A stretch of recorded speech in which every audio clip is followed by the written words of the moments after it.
Florida, the Sunshine State, home of sandy beaches, Disneyland, which is the home of Star Wars Galaxy's Edge, which looks pretty awesome and I really want to check out someday.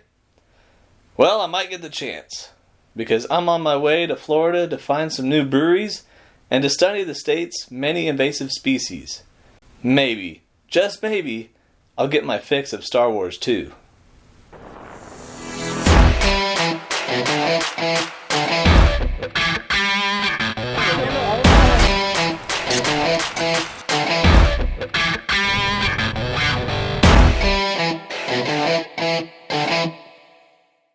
Florida is home to around 4,700 native plants, around 120 native freshwater fish, 500 native birds, 142 native reptiles and amphibians, and around 12,000 insects.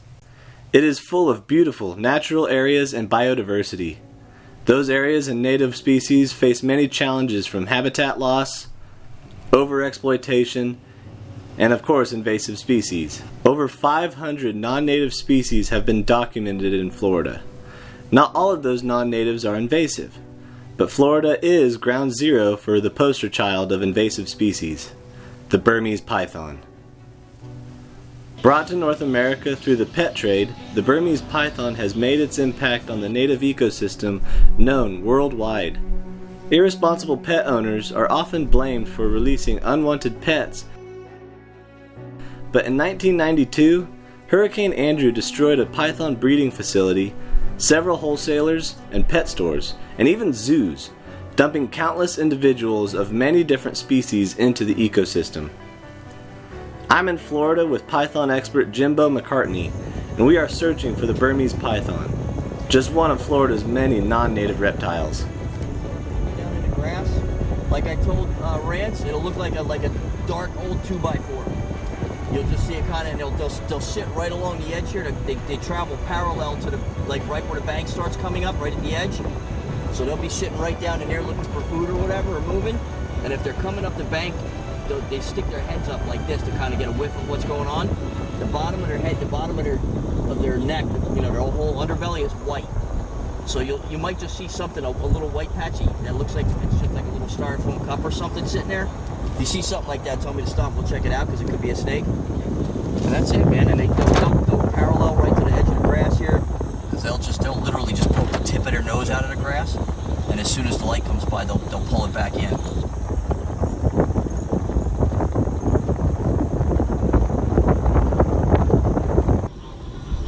Just in a stretch from my house to this parking lot here, I've probably caught almost 200 of them in the past 5 years. Wow. So they're most of them, you know, given probably 120, 130 are hatchlings, but I've caught a lot of, you know, it's not like I caught one or two. I've gone out and caught a bunch, caught 2 or 3 big ones in one night.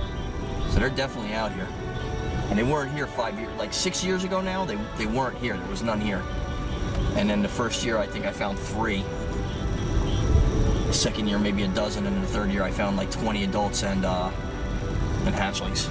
You know, 3 years, the third year after they were here, there was first thing that went, probably the second year that the pythons were here, the rabbits were gone. There was no more rabbits. Then the third year and the fourth year, rats went. You know, we used to see rats and mice a lot. We stopped seeing rats and mice. And the raccoon and possum numbers had dropped at least 50%. And with all that, the bobcats, there wasn't any bobcats anymore, very few, probably about 10% of the amount of bobcats that used to be out here. You know, we used to see foxes out here every now and then. We don't see foxes out here too much anymore, so, you know, it went up, the prey animals went, and then the bigger animals went. But that all coincided with the pythons showing up. And then the native snakes started taking a hit too, like because all the mice and the small birds are getting hit on by the pythons. We started seeing less corn snakes and rat snakes and stuff here too. If we see a big one crossing the road, you're jumping on it, right? Who's jumping on it? Sure. You know how to, you ever catch a big snake like that before? No. Okay.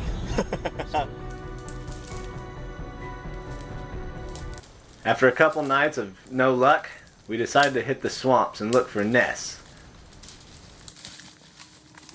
We do, like I said, watch where you put your hands, especially low down by the ground. We do have cotton outside here.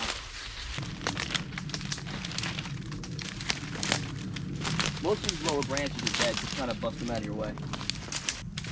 Yeah, you see how the maiden cane's really thick? It's like higher ground there and it's really thick. Yeah. That's where they'll be nesting. Stuff like that. Right. We're higher than the water, we're up off the water table, so they kind of know where to go to keep dry.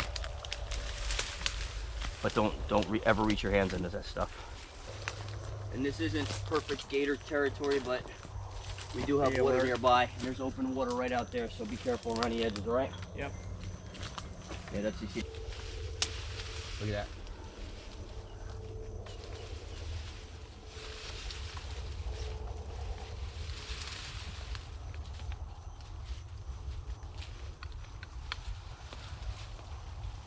That goes at least. We did find an old nest from last year, but nothing from this year. Yeah, I don't see anything. Alright, go back forward.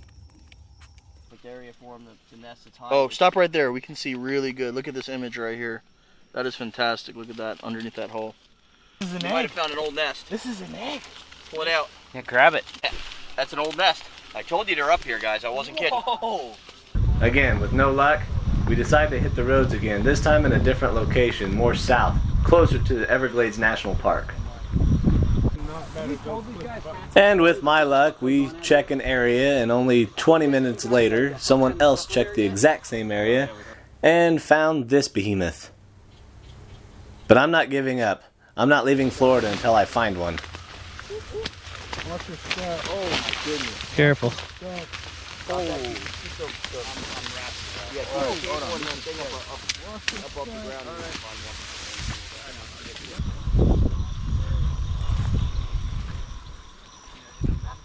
And no matter where we looked, it just seemed that my luck was running out. Then we found one. This is what we're here for. The poster child of invasive species. Let me get out of your shot here so I don't ruin your TV show. Ah, he must be. He must be. Did he shit on you? Yeah. Good. Crystal. Rand, smile at me, buddy. You bit, you bit. Keep smiling. I got a smile, smile, smile. Here we go. Yeah, he's pissed. God dang it. Quit Get peeing a on me. bit of, as we're driving, we spot it kind of thing. It's up to you guys. Whoa, dude. You trying to kiss that guy? Thing. It's up to you guys. Whoa, dude. You trying to kiss that guy? That just be buried under everything else.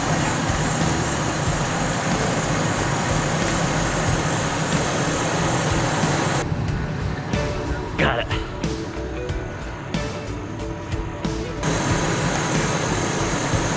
They are powerful. That's a little one.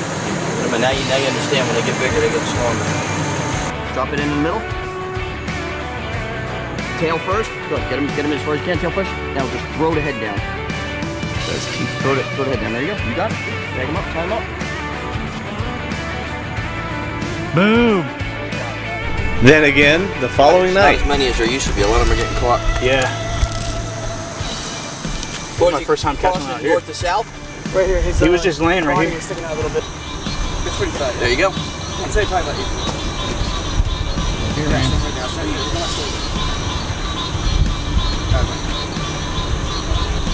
On the way out. Burmese python's growth is determined by how much they consume. These snakes can reach 7 feet in their first year, quickly outgrowing any predators other than large alligators. It really is sad to think how many native animals a snake this large has consumed in its short life.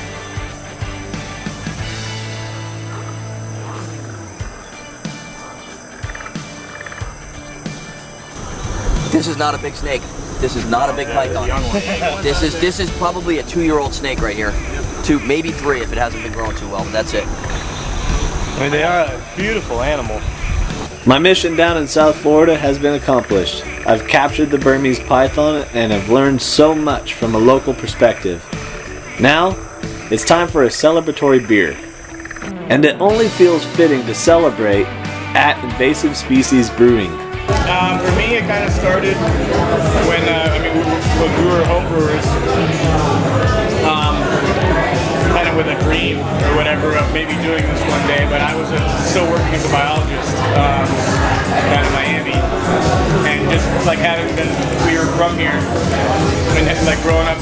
Everglades, going fishing, you know, like camping out here. Like there was no shortage. Pythons, iguanas. Like I used to go ride my bike around, you know, catching iguanas, like for fun. That's what I ran around and did. And so like for me, like it's got multiple layers to the meaning, but there's a little bit of it is awareness of like the environment down here. You know, like the people that come to South Florida are invasive species. You know, like we're like a small company starting in the market, and kind of we'll spread out, kind of like the invasive species do. People a lot of times, sometimes they're like, oh, invasive, that's bad or whatever. But either way, I get a nice feeling. You know, sometimes and a reaction out of it. It's gonna be 5 years in July. July 2017, we opened. It's fun. It's a wild ride. It's really crazy to see how, like, when I first created the brand, our logo, our sticker. My brother's an artist, and he helped me put together the logo. That was just like a fun thing that I did because all my friends were in like punk bands, and they were stickering up everything everywhere we went. My buddy was like always stickering stuff. I was like, I want a sticker. So I made this invasive species sticker, and then we called our homebrew club Invasive Species, and then then we ended up opening a brewery called Invasive. This is a really cool place. Like this is. Thank you.